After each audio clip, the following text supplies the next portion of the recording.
Let's talk about what I think probably is my favorite financial savings vehicle because it is just so sexy, if we're going to be honest. And a lot of people are able to take advantage of these health savings accounts. Oh man, triple, if not quattro tax advantage. If you think about these things, I've been doing a lot of interviews for Millionaire Mission. If you go to moneyguy.com/millionaire mission, I have a book coming out in May. And one of the question that I'm getting a lot is, Brian, I see step 5, tax-free growth has got both Roth IRA and HSA. What's your favorite? And I'm always like, man, don't ask a parent what their favorite child is, but I will give you an answer. And and it surprises people. I love health savings accounts because they are a triple tax advantage. It also is a closet way to really check off several of the earlier steps because deductibles covered. If you have a health savings account that keeps a portion of it to cover deductibles, you're already kind of accomplishing things. But here's why I say triple, if not even quattro tax advantage. When you make a contribution to a health savings account, it's fully deductible. That's pretty sweet. No matter your income. No matter your income, too. The second thing, if you choose to invest the money in your health savings account, as it grows, it's completely tax deferred, meaning the government's not going to tax you on those annual gains that you have. And then if you use that health savings account for qualified medical expenses, it will be pulled out completely tax-free. That's the third. And then here's the quattro. If your employer not only offers a high deductible health plan, but also a payroll deducted health savings account contribution, you can save Social Security and Medicare taxes for both you and the employer by implementing that quattro extra opportunity. But wait, there's more. It's not even current year medical expenses. You can actually reimburse yourself from an HSA for prior medical expenses that you incurred. So if you've been keeping a record of the bills that you've been paying, at some point in the future, as that account has continued to grow, you can then go reimburse yourself for procedures or bills that you had a year ago, 5 years ago, 10 years ago. They are amazing and they are incredible vehicles. And we're seeing more and more companies make them available. And yet, I would argue that they're not widely adopted the way that we would imagine they'd be widely adopted, considering how good they are. Now, I want to take some credit for this change because I was shocked by this data update that Megan was able to provide to me, but I was also proud of this data update,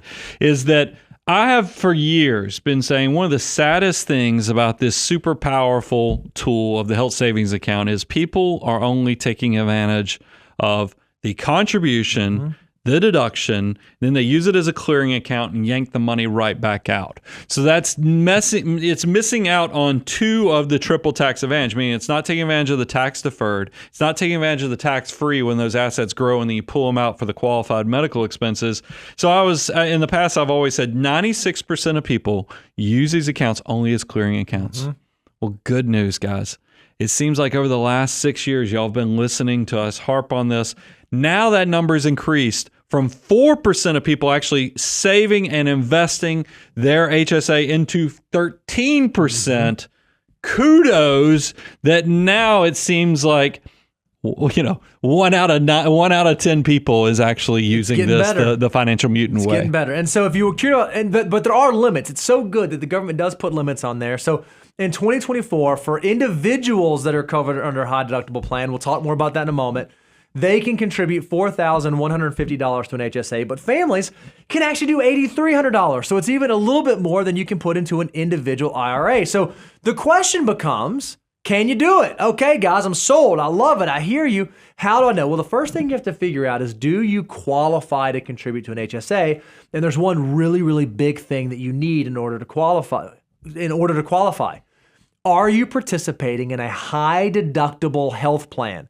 If you have a plan that has copays, or you're in Cadillac insurance, or anything that's not an HSA qualified high deductible health plan, you unfortunately cannot participate and contribute to a health savings account. Yeah, and be aware of that. I mean, a lot of people, because maybe you do have a high deductible health plan at your workplace, but you have a cafeteria plan that also has a really great normal Cadillac type plan that covers everything just with copays, be strategic about that. If you're growing your family in a coming year, or you have big medical expenses, like I hit a key age this year, so I'm having to do a little bit more additional testing and other things that that's a whole nother thing.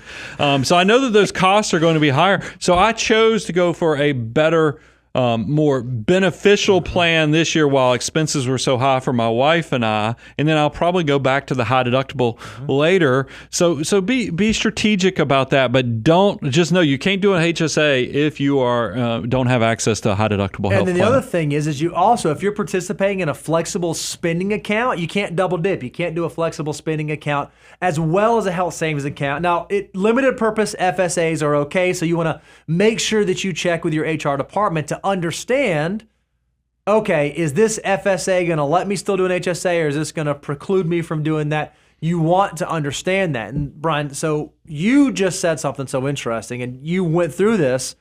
One of the things you have to answer when it comes to, okay, should I do this? Is this right for me?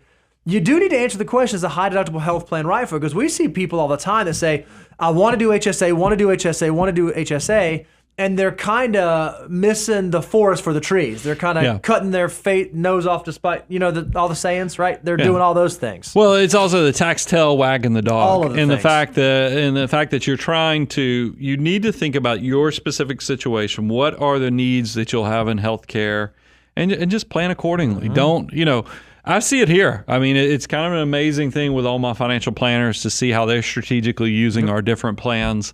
And I would just encourage you to do the exact thing. Be a full financial mutant and make sure that the high deductible health plan is right for your family. And so then the next thing you have to say is, if I want to be part of that 13% that's really getting the triple tax advantage or even quadruple tax advantages, do I actually have enough cash flow to pay for medical expenses out of pocket? Because remember, you're not going to use your HSA intra-year. You're not going to put money in and then pull it out. You got to put money into it, let it grow, and so all of the other medical expenses that you bear, you'll have to pay for out of pocket. So you want to make sure that you have cash flow and a budget that can substantiate and sustain that. If that's the case, welcome to the 13% club. It's pretty awesome. You're going to love being able to take advantage of this account. I also like that it does have the benefit of being a cash reserve if you had to. We want you to keep the money invested, but if you ever got cash strapped or you had a big emergency, you could go pull your deductible out of this, no problem. You could cover the expenses. Another thing that we didn't even talk about that's awesome about health savings accounts is that these things actually can be, closeted retirement accounts. Oh yeah, that's right. That you actually can use this to pay for retirement expenses. You will pay income taxes on any gains when you use it for that way, but it's penalty free, which is kind of nice because I think a lot of people, they worry, is it going to be okay if I fund this? What if I don't have a lot of medical expenses? You probably will, but what if I don't? It's okay because these assets will be able to help you out and subsidize your retirement as well. Love it.